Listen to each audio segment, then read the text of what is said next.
Oh, hi there. I hope you heard that because it's a song I wrote and I've actually adapted it into one of the songs that you can listen to in the Bitcoin music album, except that I play it like this.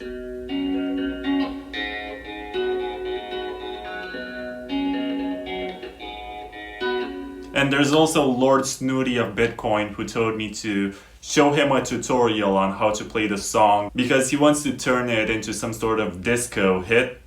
And I don't mind it, use it, turn it into a hit, pay me royalties. I'm the songwriter, okay? But now let's talk about a guy in the Bitcoin space who is actually the brother of this guy. So his name is Bobby Lee. I interviewed him in season 5 of the Bitcoin Takeover podcast, and he transitioned from his belief that Bitcoin Cash should be, the next Bitcoin, and he moved back to the real Bitcoin, and he returned with a project which resembles his early fascination with collectibles. And I suppose he was into gold before he was into Bitcoin, and he also had a limited run of Bitcoin coins that actually have private keys which you can scan, and it was called Mint Bitcoin. It was inspired by the Casascius coins, and he came up with a name which combines the words Bitcoin and wallet into something which is an art form, and it's ballet right now. It should be called Ballet because it's a Bitcoin wallet, but it's ballet just because it's more easy to understand for most people. So there are 2 types of wallets that he's selling. Actually, there are a lot more. Some of them are gold plated. Some of them come with the Coinbase, meaning the block reward from a mined block. So you can buy actually a Ballet wallet which contains the Bitcoins that were freshly mined from a block and were purchased directly from a miner. But what I'm showing you today is just the basic stuff that you can buy for less than $100. So this is the Ballet Pro with the carton packaging that you find and the instructions and everything. But you're supposed to keep it in this nice plastic case, and you open it. And inside you find one of these boomer cards that are very easy to understand for somebody like my father. And they smell nice. They made sure that they would put some sort of perfume on it so it feels fancy. It feels fancy when you touch it. It has all of these engravements that feel special. So it doesn't feel like a cheap credit card or something. It feels premium. Plus it's made from a metal. So it's not made of plastic. It's resistant. I don't think it's fire resistant. I don't think it's water resistant. I don't think it's corrosion resistant or rust resistant, but you're supposed to keep it in this plastic box that comes with it. And this one costs $99, and it's a lot better than the basic model because you're the one who's in charge of the security of the device. So you generate your own BIP38 hash with BIP39 words. So let's say I pick 24 words from the dictionary, and after that I encrypt them with BIP38, and there's actually a tutorial of that on the channel. And from there you can get a hash which you can read here at the bottom, and that's my identifier. That's how I know that it's mine, and I encrypted it, and you can watch this hash. If you decrypt it, you can get my private key and steal the bitcoins that may be inside of this, but I don't think you'll find anything. And it has, as you can see, a public address that you can find here. It's a one address, a legacy one for Bitcoin, but once you get in the app, you also get SegWit support. And I recommend this because you generate the words yourself and you handle the security yourself, and you don't have to trust Ballet that they're going to be honest with the way that they print their other cards. So the other one is called the Ballet Real. This is the more inexpensive one, and I guess the more common one. And you have to trust Ballet that they print the private key in 2 parts of the world, and there's going to be half which gets printed in China and the other half which gets printed in the USA. And let me open it. It's made from the same material, same kind of stuff, except that it's a different color. And you're supposed to scratch off this sticker to discover your private key. So I just scratched off a small bit of it. You can understand how this works. You can only see a couple of letters here, so that's not enough for you to hack it. But this is how it works. You're supposed to take out this sticker and identify your private key, and you have to trust Ballet that they're going to be honest and never actually store any kind of information that can lead to your loss of funds. And it's interesting that Ballet have posted on their website, balletcrypto.com, how much Bitcoin they're holding, which means obviously that they hold your public key. You are in charge of your security with the private key, but they know the public key, they have the addresses that are generated for this device, so they're going to know when you receive a transaction. So I don't recommend this for privacy. I only recommend it for simplicity.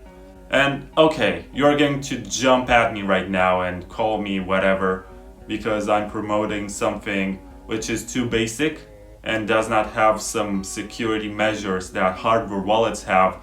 But this is not a hardware wallet. This is a cold storage device. It has no electronic parts. You're supposed to store it somewhere in cold storage, obviously. And you use this with the Ballet app, which you download on your phone. You might as well not use the app at all if you just use this QR code. And FYI, I gotta give a shout out to David Schwartz from the Litecoin Foundation, who sent me like 200,000 Satoshis on this one. And it's going to be interesting because I'm going to show you the transaction through the app so you see how it works. Okay, so this is the Ballet app for Android. And this is the wallet. You have the option in the main menu to scan. And as you can see, this is my face and this is the wallet. I'm not sure if it's scanning it properly because I'm supposed to position it in a very specific place. So I'm going to do it while I watch it. It got scanned. And it says I have $38 worth of Bitcoin. And I can also get a SegWit address to receive money on it. But okay, it's very basic. And there's not much that you can do with this. But it's not for us, the people who spend all the time learning about Bitcoin and perfecting our security techniques and stuff like that. It's for boomers, basically. It's for people like my father, who's not even a boomer. He's a Gen X. But he doesn't have the patience to learn how to use a Trezor or some sort of electronic device. So when I show him something like this, he's going to understand it just because it looks like a credit card. It's something that he has used before.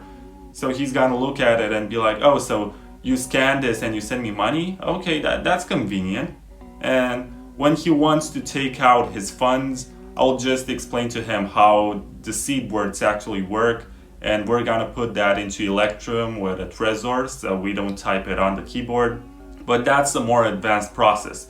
For now, what he knows is that he has just a QR code, and if anyone wants to send him Bitcoin, he's going to show it. And he's gonna be like, yeah, this is where I receive my Bitcoin, and he can also check to see how much he is holding to make sure that it's all still here.